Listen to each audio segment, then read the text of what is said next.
una caída, como les decía, vamos a ver que no solamente de manera aislada, para que se produzca una caída, vamos a encontrar factores intrínsecos. Los factores intrínsecos se refieren a los factores o las características o factores que tiene el propio paciente, como por ejemplo la edad, que hemos dicho, como por ejemplo las enfermedades, todas las que sean inherentes al propio paciente. Factores extrínsecos, factores con los que nosotros nos vamos a encontrar, por ejemplo, en un medio social, ¿no? Socio o socioeconómico donde se desarrolla el paciente, es decir, su casa, el que se encuentre pues viviendo en un segundo piso, el que tenga barreras arquitectónicas como por ejemplo gradas, el que no tenga acceso o facilidad para el acceso a, por ejemplo, el baño o para desarrollar sus actividades de vida diaria. Entonces, además, dentro de estos componentes hemos visto que para que se produzca una caída no solamente tienen que estar presentes estos factores, sino una serie de múltiples factores van a actuar para que se produzca o finalmente se dé la caída. Pero la importancia de esto no está solo en identificar los factores, sino la importancia de esto está en la gran repercusión que puede tener sobre el paciente.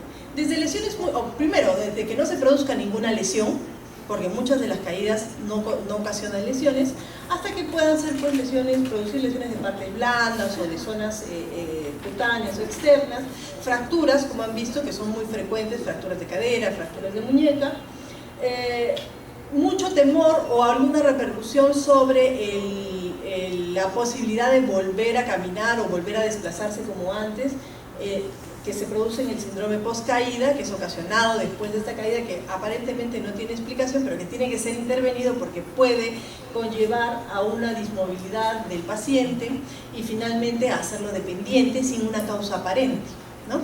Entonces, la repercusión que va a tener sobre nuestro paciente es lo que nos debe de hacer identificar pues, a estos factores intrínsecos, extrínsecos y a todos los factores que puedan identificarse dentro de, o que como desencadenantes de este síndrome de caídas.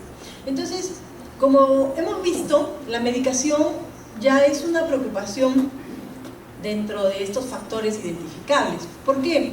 Porque con el pasar de los años, o con el avance, primero la inversión de la pirámide poblacional, como decía, el aumento de pacientes adultos mayores, el incremento, el desarrollo de técnicas nuevas en lo que es salud, ¿no? Ya los pacientes no mueren de infarto, bueno, no todos, ¿no? Porque hay procedimientos que permiten que estos sobrevivan. ¿Qué implica eso? Que van a ser pacientes que probablemente hayan tenido infarto o algún problema crónico en una edad temprana y que van a llegar como adultos mayores con múltiples fármacos, ¿no?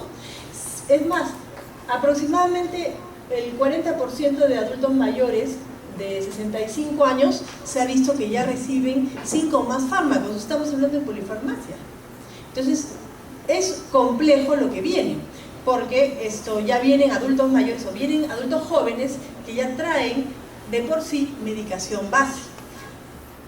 ¿Esto qué va a ocasionar? Va a ocasionar una alteración de por sí ya en la farmacocinética y farmacodinamia, es decir, en el comportamiento que pueda tener el fármaco o el medicamento dentro del cuerpo, ¿no? El hecho de que haya más fármacos.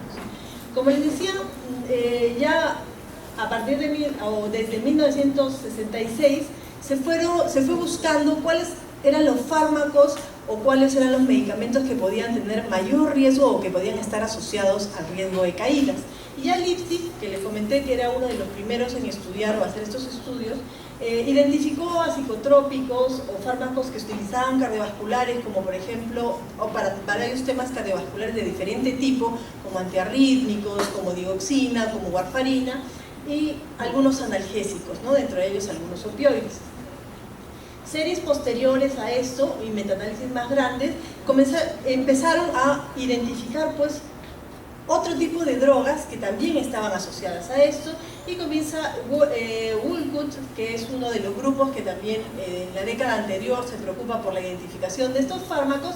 Comienza ya a ver puntualmente en algunos estudios la asociación, si había alguna asociación entre el uso de este fármaco y el riesgo de caída.